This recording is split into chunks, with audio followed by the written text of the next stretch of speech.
Oh, hail just started coming down. I've got to zip down to Vancouver right now to pick up a little plant baby that I'm super excited to be adopting and bringing into the family. In 100 meters, your destination will be on the right.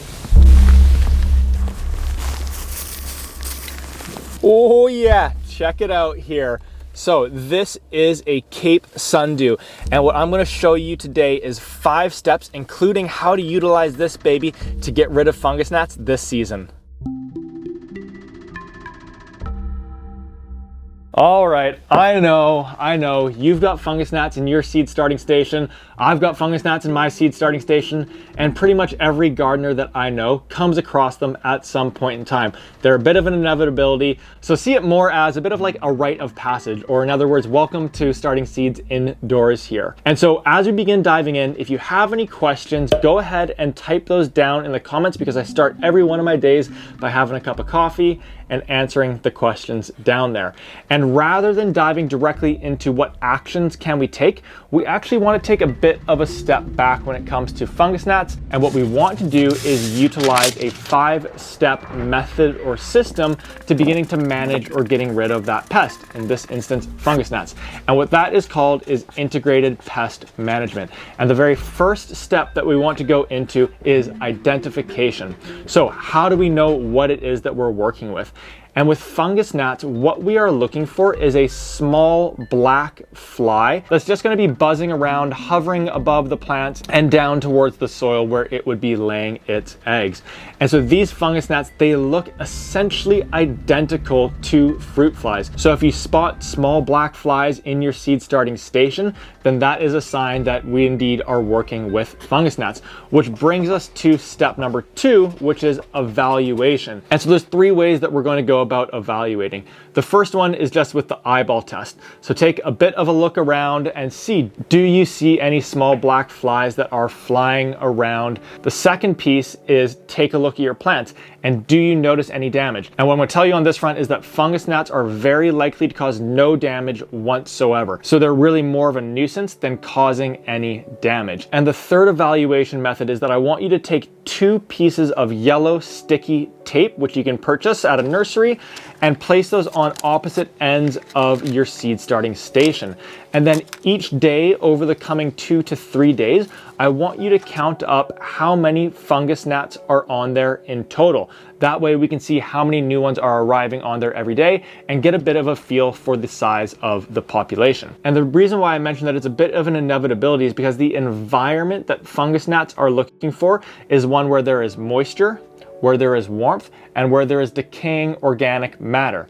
And see, the thing about that is that the seeds that we're starting, the environment that we want to put them in is one where there is warmth, where there is moisture for them to be germinating, and ultimately organic matter decaying in the form of worm castings and compost, so that they have the nutrients and the microbes to develop their immunity system and grow big and strong. So by virtue of us creating that environment, we're kind of inviting fungus gnats into the equation. So after a couple of days of tracking our yellow sticky tape and evaluating the size of the population, we're all set to move on to step 3, which is tolerance. And on this front, it's twofold. What is the plant's tolerance level, and what is your tolerance level?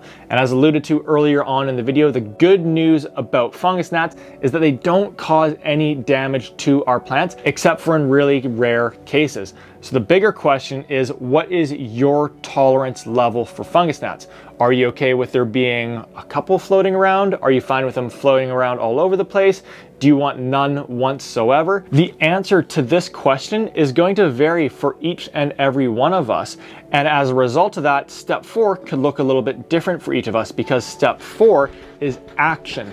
And what actions do we want to take to begin to manage or get rid of that fungus gnat population? And so just before I begin diving into some of the different actions that work really well for managing fungus gnats, for those of you that I have not met before, I'm Jordan from Mind and Soil, where we're looking to introduce 1 million individuals to mindful gardening. So if you're looking for more peacefulness, more calmness, more restoration happen in your life, then I really encourage you to subscribe to our channel here, because we put out new videos just like this one every single week to be helping you get your hands dirty and take as much of the guesswork out of gardening as possible, so that you can be tapping into its mental health benefits as quickly as possible. So with that being said, when it comes to the actions that we can take, again, environmentally, the factors that fungus gnats are looking for are warmth, moisture, and decaying organic matter. So we want to look into how we change those so that it's a less favorable environment for them. And a couple of ways that we can go about this include utilizing a fan. This will blow air through the area, which is going to dry out any sitting water on the seed trays, as well as the seedling mix within the trays. Another option is that you could begin bottom watering. And if you do this, I encourage you to do it actually outside of your seed starting station. And so what you do is pull out the tray and move all of the seed cells into a new tray that has about an inch of water in it. After about 20 to 30 minutes, put them back into their original seed tray and back into the seed starting station. This is going to limit the amount of moisture that's in the seed starting station. Now we could also utilize a thin layer of sand across the top of the seedling mix to act as a physical barrier between where the fungus gnats are living in the air and the organic matter beneath the surface in the seedling mix. Now those are more kind of proactive environmental pieces, but you could also be taking some more direct actions at the fungus gnat population. And so one of the options on this front is that yellow sticky tape that we showed earlier on in the video. What happens in this instance is that the fungus gnats are attracted to the bright color, but they're also not strong enough to get off of the sticky tape. So once they land on there, they're stuck and they can't make their way back to the seedling mix to lay new eggs. Another way that you could go about it is through introducing beneficial nematodes. What these are going to do is eat away at the eggs and the larvae, all while simultaneously not causing any damage or harm to your plants. And one final option for you today is this baby right here, the Cape Sundew. And so this is a carnivorous plant that is ultimately going to prey on fungus gnats. And so what happens is that you place this in your seed starting station, and then its tentacles here are that bright color that fungus gnats are attracted to. But on top of that, the plant secretes a sticky mucus. So when the fungus gnat lands on it, it's once again stuck, not able to fly to the seedling mix, and over the course of the coming days, this plant will decompose it. So a pretty neat and interesting way to go about managing that fungus gnat population in a natural manner. My encouragement to you on this front is to try out some of these different actions to see what you like in terms of effort level as well as results. Which brings us into our fifth and final step for today, and that is to monitor. So in your journal, draw a line on the day that you started to take action and write out what action it is that you decided to take. And then over the course of the following 5-6 days, begin to write out the number of fungus gnats that are once again on that yellow sticky tape. And what is very likely to begin happening by using these actions is that that number is going to begin to decrease, and there won't be as many new ones showing up every day. So then it just becomes a matter of continuing to take those actions until you get into that tolerance level that you're happy with.